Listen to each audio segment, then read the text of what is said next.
Allez Yann, c'est le retour de l'interview de la semaine, ce soir avec la présence d'Olivier Aurillac. Et Yann, on va revenir sur ce match SCO-Niort. J'ai envie de dire, à défaut de l'emporter, le SCO ne perd pas. Ouais, c'est ce qu'on peut retenir finalement de ce match contre Niort. Je pense que Olivier sera d'accord avec moi, il ne s'est pas passé grand chose au stade Jean-Bouin vendredi soir. Les 7200 supporters venus au stade Jean-Bouin se sont quelque peu ennuyés. La faute à qui? La faute à cette équipe niortaise qui sortait d'un superbe match face à l'AS Monaco le week-end d'avant, un partout. Les Niortais en confiance évidemment, qui ont posé quelques difficultés aux Angevins. C'est plus les Angevins finalement qui ont eu pas mal de difficultés pour inscrire ce but 0-0. Score final, c'est finalement un match qui ne satisfait personne. Olivier, bienvenue donc dans le magazine L'équipe du lundi. À défaut de l'emporter, vous ne perdez pas. Qu'est-ce qui s'est dit aux alentours des 20h30 dans le vestiaire après cette contre-performance? Parce que tout le monde ne savait pas trop finalement si c'était une bonne performance ou une contre-performance face à cette 17e équipe qui est Niort.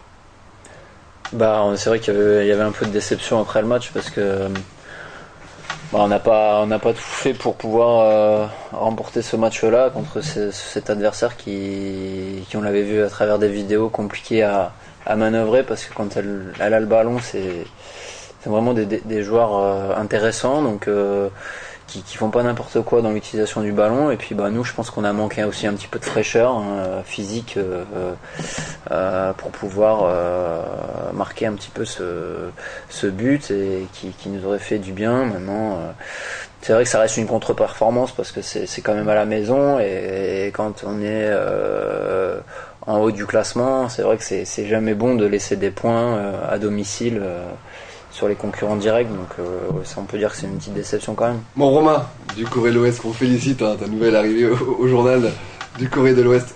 Cette contre-performance face à Niort est due à quoi? Je pense que le fait d'avoir joué Nantes et Monaco avant, est-ce que ça n'a pas joué dans les têtes? C'est-à-dire qu'est-ce que tout simplement vous avez manqué d'envie sur ce match-là? Écoute, je pense que si on manque d'envie sur des matchs comme ça, et puis dans la situation dans laquelle on n'a rien compris. Donc voilà. Après, je pense que sur le match de Niort, vu les moyens physiques qu'on avait et les moyens techniques aussi, j'ai envie de dire, parce qu'on était un petit peu en dessous de notre niveau, finalement, faire match nul contre cette équipe-là, il n'y a pas trop de regrets à avoir parce que... voilà quoi, je veux dire, on était pour le niveau tout simplement.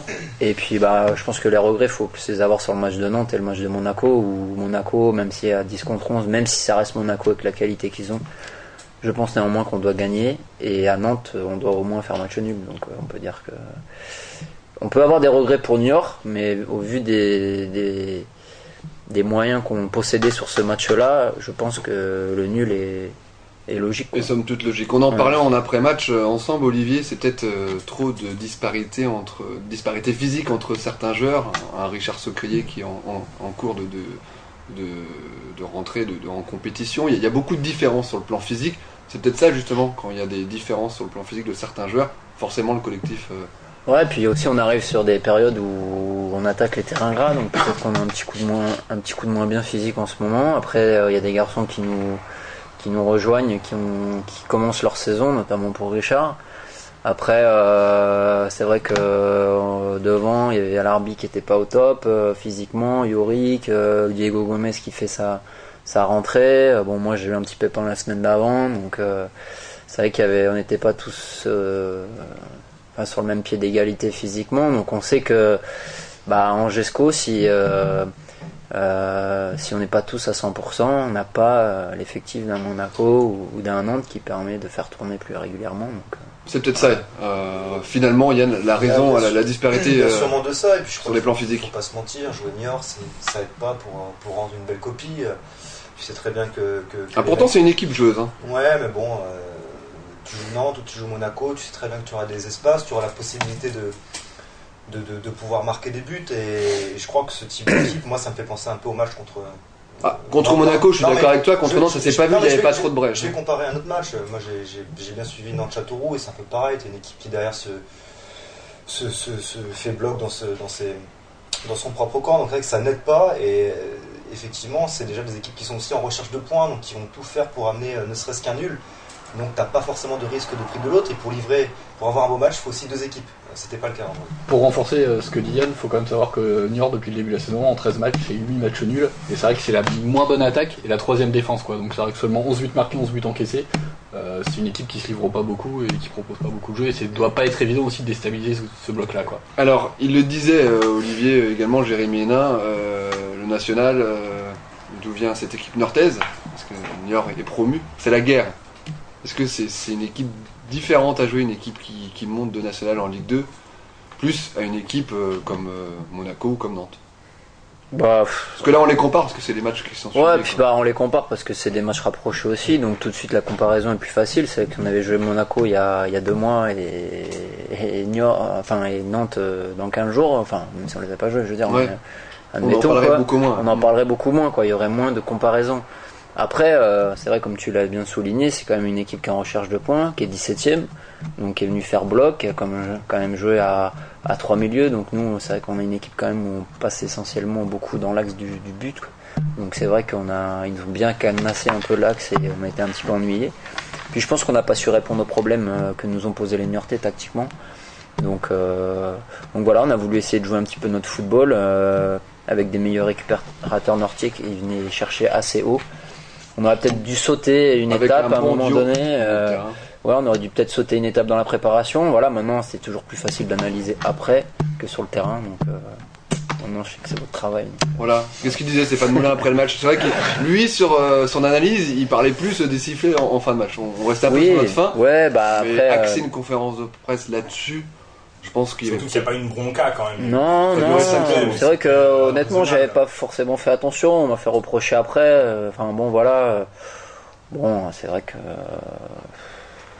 on peut comprendre que les gens se posent des questions en se disant ils sont quand même capables d'afficher un niveau tel qui est celui de Nantes, celui de Monaco, celui du Mans où on met 4-0 où c'est pratiquement le match parfait. Et contre Niort, 17ème du championnat, ils sont pas contents. Ça peut se comprendre, mais c'est vrai qu'on n'est jamais satisfait de se faire siffler, quoi. Fred, sur le public versatile angevin. Non, mais puis je pense que le public angevin s'est habitué ces dernières semaines à voir Angers dans les 3 premiers. Donc pour eux, ça y est, je vais pas dire qu'ils se voyaient déjà en Ligue 1, mais il y en a beaucoup qui en parlent quand tu parles avec des supporters hors dehors du stade. Ça y est, ils voient, ça y est, Nantes a fait match nul, hop, on peut essayer de grappiller des points. Monaco joue le lendemain, on peut essayer de grappiller des points. Donc c'est sûr que inconsciemment, les gens se voient dans le trio de tête et jusqu'à la fin de saison. Donc quand tu joues contre le 17ème, ça y est, avant le match, je suis sûr que tu faisais un sondage, 92% des gens qui étaient au stade disaient ça y est, le SCO a gagné, hop, le SCO va pouvoir regrappiller des points et être de nouveau sur le podium. Là ils font un match nul, forcément ils sont déçus, mais voilà, faut aussi que les gens se disent que même si le SCO est dans les 5 premiers en ce moment, c'est une bonne perf, et il y aura des matchs où le SCO sera moins bien, il y aura des matchs où ils seront mieux, et faut pas siffler au premier entre guillemets faux pas, même si c'est pas une défaite, donc c'est déjà un match nul, donc les gens ils sont insatisfaits vite fait avec cette équipe du SCO. C'est normal parce qu'ils ont évoqué la Ligue 1, ils évoquent la Ligue 1. Est-ce que les joueurs entre eux... Mais l'objectif, c'était pas l'objectif du début de saison. C'était pas l'objectif du début de saison. Est-ce que par exemple, Olivier, quand tu regardes le classement, est-ce que tu regardes par exemple ce qu'a fait Nantes? Tu regardes forcément plus ce qu'a fait Nantes ou Monaco que ce qu'a fait Niort. Ouais, on s'intéresse un petit peu avec les équipes dans lesquelles on est, surtout en haut du classement, quoi. Voilà. Mais en même temps, on se retrouve là, on n'a pas volé nos points, attention, on n'a pas volé nos points, on a 23 points aujourd'hui, on les a pas volés. Après, peut-être que les équipes du haut de tableau font pas leur boulet aussi, quoi. Donc maintenant, nous, on se retrouve là.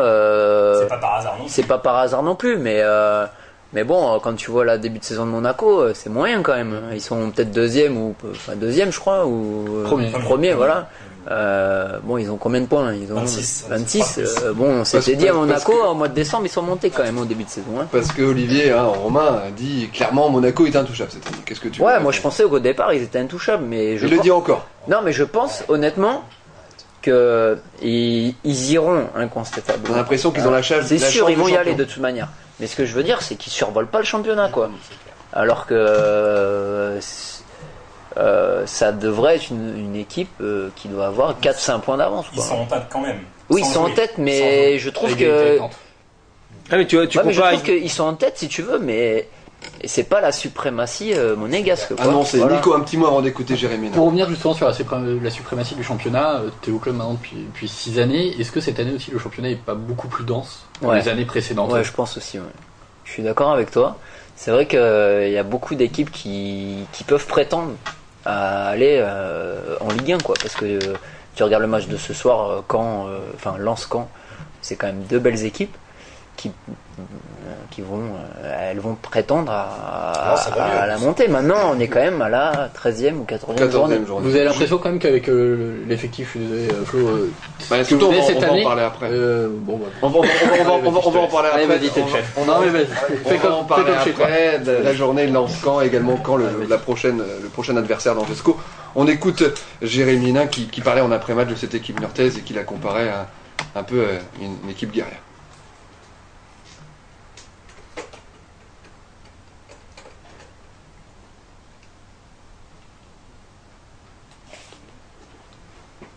J'ai pas de retour, mais ça passe.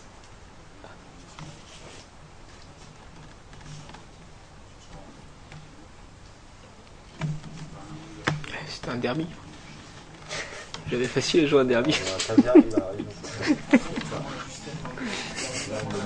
Puis là, c'est pas parce qu'ils montent de national. Avec Gazella qui avait monté de national, on les a battus là-bas. Oh non. Pas grand chose. Oh, tu te trompes. Attends, vous avez vu. Non. Attends, quand on a joué la saison face à Caen. Ah ouais, le premier match aussi. Ils ont fait match nul contre Monaco. Hein. Je remets les micros.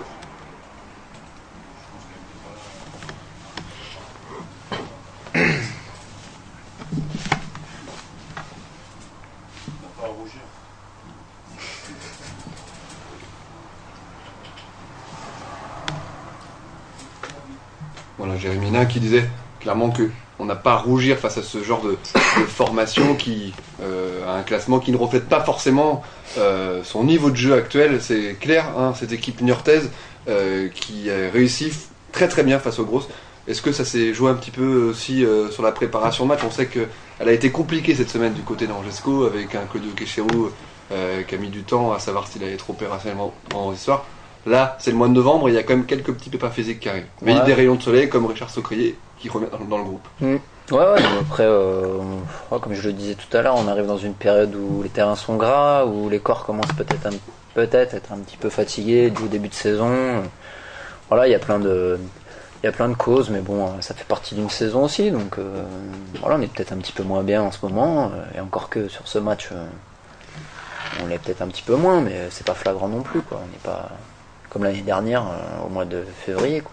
Le squad a peut-être montré ses limites finalement. Parce que, en l'absence de Claudio Quechero, même si Quechero était là, hein, mais Quechero revient de blessure, c'est vrai que ces derniers temps, ça va moins bien offensivement. Et on peut peut-être. Ouais, mais Claudio, il a joué quand même. Oui, il a joué, Ouais. mais il revient de blessure, donc c'est compliqué. On peut pas revenir à être en forme tout de suite. Ouais, mais c'est sûr, mais bon, je pense qu'on Parce dépend que là, pas on est en que train de Claudio, pointer- là, voilà, on est en on- train de porter, ouais, Claudio, mais Claudio, il n'y a pas que Claudio, quoi, je veux dire. Ah oui, il y a Fodé Doré qui ne marque pas mais qui fait des excellents matchs. C'est Ouais, ça peut ouais, être voilà, Fodé, il est pas un problème pour la récompensé suite. moi, je trouve que le public est extrêmement sévère avec Fodé, quoi. C'est incroyable. Parce que pourtant il fait des matchs complets. hein. Mais ouais, après il a énormément de qualité. Et c'est vrai que bon, devant le but, il lui manque ce petit truc qui fait que ça pourrait lui enlever peut-être une petite chape de plomb sur lui, quoi. Mais moi, je vous dis, il est hyper important pour l'équipe, quoi. Et c'est vrai que je trouve que le public est assez dur avec lui. Et Un attaquant c'est qui pas joue le sur même ses- que Fodé Doré ses nombres de buts. qu'on a l'année dernière, quand même. Faut quand même. C'est quelqu'un qui est beaucoup plus battant, qui fait les efforts défensivement parce que les gens peut-être qu'ils voient pas ça aussi. Et moi, je peux vous dire que c'est quelqu'un de très important. Donc, Il est clairement, Olivier, hein, excuse-moi de t'interrompre, pas récompensé sur son niveau de jeu actuel parce que c'est vrai que non, je pense vraiment, Romain, tu voudrais dans C'est pas récompensé, mais- Flo, oui et non, parce que si Si Claudio marque autant de buts, c'est un peu grâce à Fodé Doré qui travaille beaucoup pour lui. Pas récompensé, pourquoi? Oui, ok, Fodé marque. Sur les statistiques. Fodé n'a pas marqué encore. Comme dit Romain, on juge Mais- un attaquant sur mais- statistiques. D'accord, je suis d'accord. Mais Fodé, il est récompensé quand il fait une passe D, quand il permet à l'équipe de gagner. Donc le souci, voilà, c'est que les observateurs, les supporters, ils vont rester sur le nom du buteur, tu vois. Sauf que si tu vois pas le match et que tu vois pas le travail fait par l'attaquant, moi je suis d'accord avec Olivier Riac quand il dit, parce que nous effectivement on décortique les matchs, on s'intéresse un petit peu plus au fond de jeu, tout ça. Maintenant t'es un simple supporter lambda, tu regardes la fiche technique, tu vois pas Fodé Doré, bah tu vas te dire ouais il a pas planté ce soir. Bah, ouais. Sauf que tu vois pas le travail qu'il fait en Qu'est-ce que je vois moi? Je vois que défensivement le SCO est très costaud. Et par contre qu'offensivement, je suis désolé, il manque quelque chose. Contre Monaco, avec un attaquant, un autre attaquant, peut-être que le SCO aurait gagné. Un goléador, un mec qui a besoin qu'une action pour la mettre au fond. Voilà, Olivier, est-ce qu'il manque pas ça? Ce petit défaut d'efficacité. Il manque rien offensivement à l'heure actuelle? Il manque juste de la mettre au fond. Après, qu'est-ce que tu veux faire de plus? Je veux dire, tu vas aller chercher un mec, tu veux quoi? Tu veux aller mettre un attaquant? Tu veux faire quoi? Non, mais ça veut dire qu'il manque à l'heure actuelle quand même un attaquant.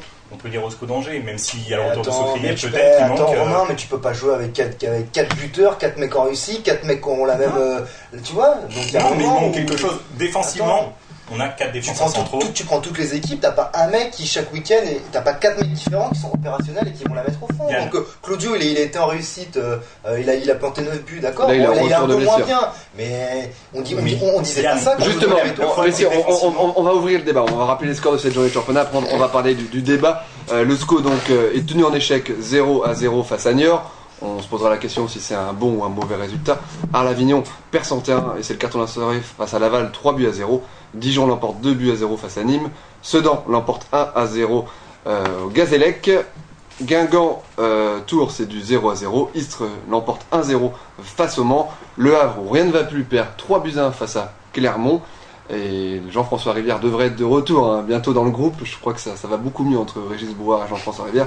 Ça fait plaisir parce qu'on aime bien Jean-François Rivière. C'est un sacré attaquant. Nantes, Châteauroux, un but partout. C'est vrai que c'est un sacré attaquant et je pense que son traitement là est un peu irrespectueux envers l'homme qui est relativement un très bon joueur de Ligue 2, voire plus. Et Monaco l'emporte 2-0 face à Auxerre. Et ce soir, Lens face à Caen à 20h30, commenté notamment par Steve Savidan qui sera notre invité lundi prochain. Le rappel du classement, le SCO est à une 5e position avec 23 points. Et tout de suite, on ouvre le débat. Le débat de la semaine. Alors le débat de la semaine, on va revenir sur les derniers matchs d'Angers SCO. Victoire face à Châteauroux, 1-0. Elle est présente, là tu pourras pas la contredire. Romain, le match compliqué à Nantes où le SCO est défait 1-0. Et le match nul 0-0 face à Niort. Et Nico, j'ai sélectionné ces 3 matchs pour poser la question. Angers marque clairement le pas sur le plan comptable. Pourquoi? Les raisons? Je pense qu'effectivement dans la rotation à l'heure actuelle, on a vu que Claudio Quecherou avait été blessé, il est un petit peu moins bien.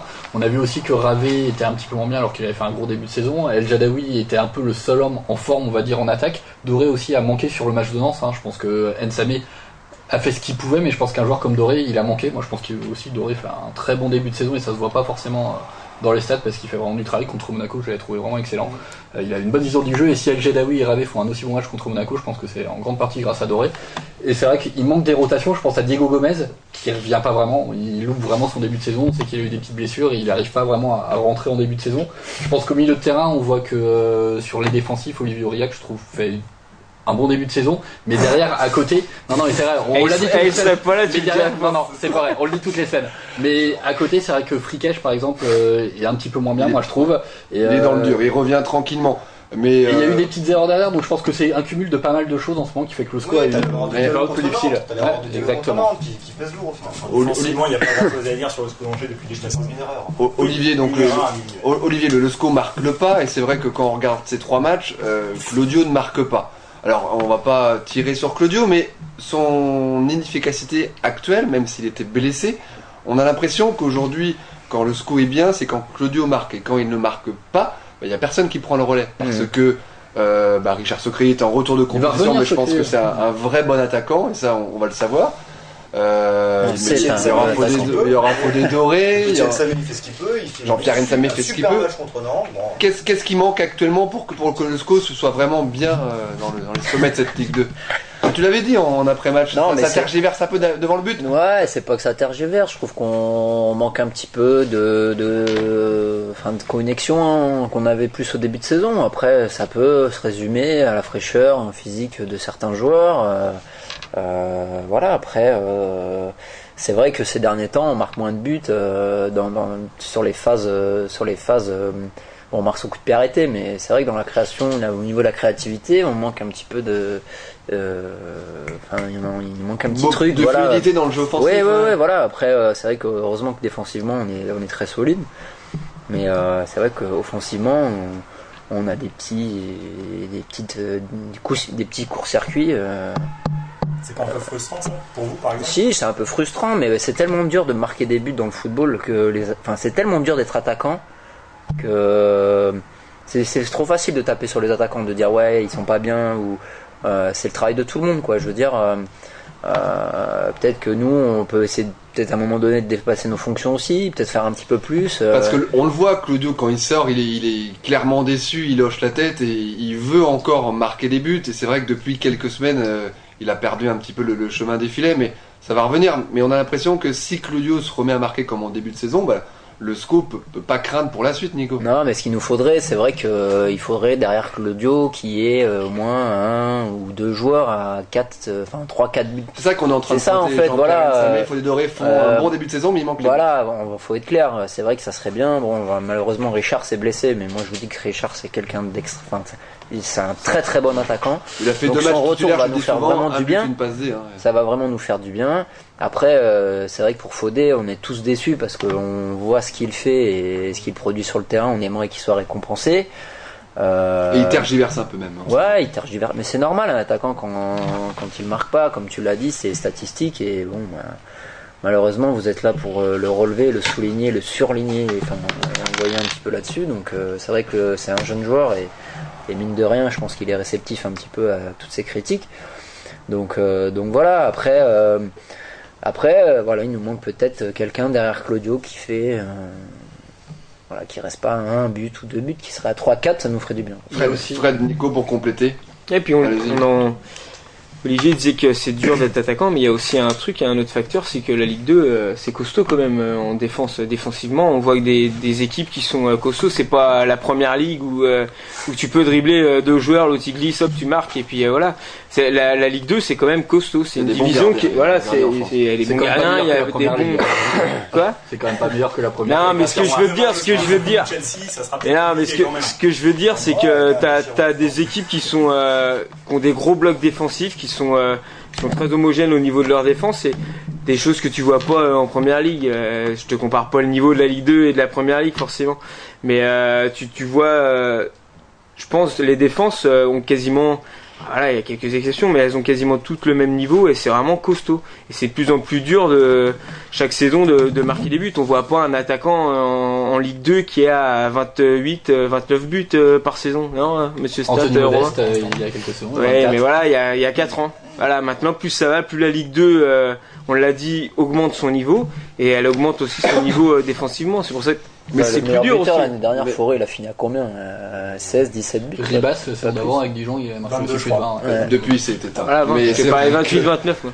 Mais c'est vrai que ça, faut le prendre en considération, ça, Nico, le fait que souvent, quand les équipes montent, c'est qu'elles ont un goléador au moins plus de 15 buts. Ah oui, mais bon, Kéchirou déjà est pas si loin que ça. Mais il y a aussi les choix de Stéphane Moulin aussi. Il est un petit peu plus grand, je trouve, un peu plus prudent. On n'a pas trop compris son choix à Nantes. Et contre Nantes, oui, mais contre Nantes, c'est vrai qu'il commence avec 3 milieux défensifs. Malgré tout, je trouve que la première demi-heure a été plutôt bonne du SCO, et c'est avec la blessure de Manso, c'est ça, qui sort et Ravé qui rentre, et j'ai eu l'impression moi que le groupe a été un peu déstabilisé justement, et on avait vu Nantes derrière beaucoup passer dans l'axe, et le SCO avait souffert, donc c'était peut-être un choix judicieux. Olivier, après cette blessure de Vincent Manso, là si on revient sur le match à Nantes, vite fait.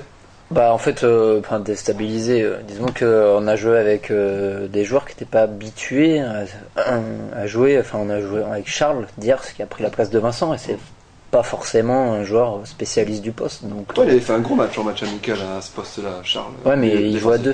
Il joue à 2, c'est vrai, exactement. Et du coup, je pense que c'est un petit peu déstabilisé.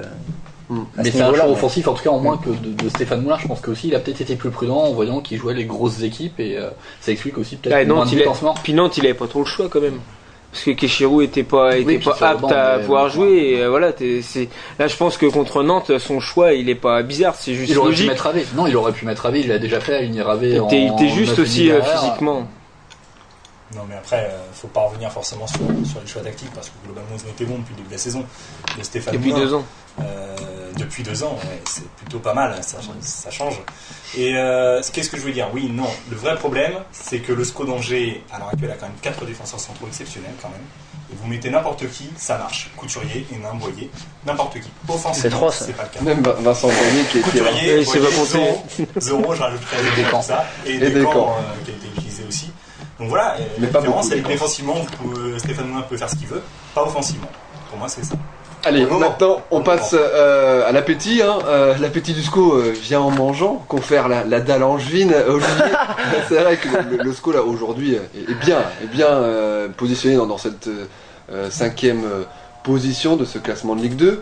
C'est encourageant pour la suite. On n'a jamais vu, je pense, depuis que tu es au club, Olivier, un groupe aussi bien façonné, aussi bien cohérent, avec de la qualité, de la quantité, même si certains attaquants marquent pas. Et pour moi, il y a un petit peu caractère d'urgence pour certains pour marquer, parce que ça va être important pour la suite de la saison au niveau de la confiance. Mais l'appétit du SCO vient en mangeant. Olivier Aurillac titularise plus de 250 matchs en Ligue 2. On a envie d'y croire à cette montée en Ligue 1 et on sent qu'il manque pas grand chose à cette formation pour qu'elle s'abonne aux 3 places de cette Ligue 2. Ouais, il manque pas grand chose, mais bon, la saison est longue encore. C'est vrai que il reste quand même plus de 20 matchs, donc il y a quand même beaucoup de points en jeu. Donc voilà, on va continuer à travailler. C'est vrai qu'on a un petit peu le même discours, mais bien sûr qu'on a envie d'y croire. On est quand même des joueurs ambitieux. Pour la plupart qui n'ont pas découvert la Ligue 1, on sait qu'on a du potentiel. Maintenant, il faut être patient. Il y aura des moments difficiles, des moments plus joyeux, mais il faut être patient, quoi. C'est vrai que moi je fais toujours attention, parce que j'ai connu ça il y a la 2e année où j'étais là, on était vraiment à peu près dans les mêmes stats, mais pas loin. Plus tard dans l'année. 21 points à la même époque, en fait. D'accord, donc tu vois. Ouais, donc bon. Il y a le match de Lens qui change tout. Et on a fini 7e ou 10e, non? 7e. 53 points. Voilà, ouais. Donc faut se méfier, faut faire attention, le championnat est long. Comme vous l'avez bien souligné, on a des joueurs qui reviennent de blessures, donc qui sont pas encore prêts. Moi je pense que c'est plutôt encourageant. On a fait quand même des matchs cette année où on a été décimés offensivement, on a quand même ramené des résultats. Donc il me tarde de savoir un petit peu avec tous les mecs en forme devant ce que ça va donner, quoi. Et Romain, t'en parlais avant qu'Olivier Aurillac arrive dans les studios. Olivier Aurillac qui titularise plus de 250 matchs en Ligue 2. Olivier Aurillac qui a gagné la Coupe de la Ligue avec les Girondins de Bordeaux, notamment Pedro Miguel Paletta ou encore Christophe Dugarry. Et tu me disais, ça doit être dur pour un joueur comme ça quand t'as 30 ans. Non, pas encore. 29 ans. Quand t'as 29 ans, quand t'as goûté au centre de formation, un des plus grands de France, les Girondins de Bordeaux, de jouer en Ligue. À toi la parole. T'as tout dit.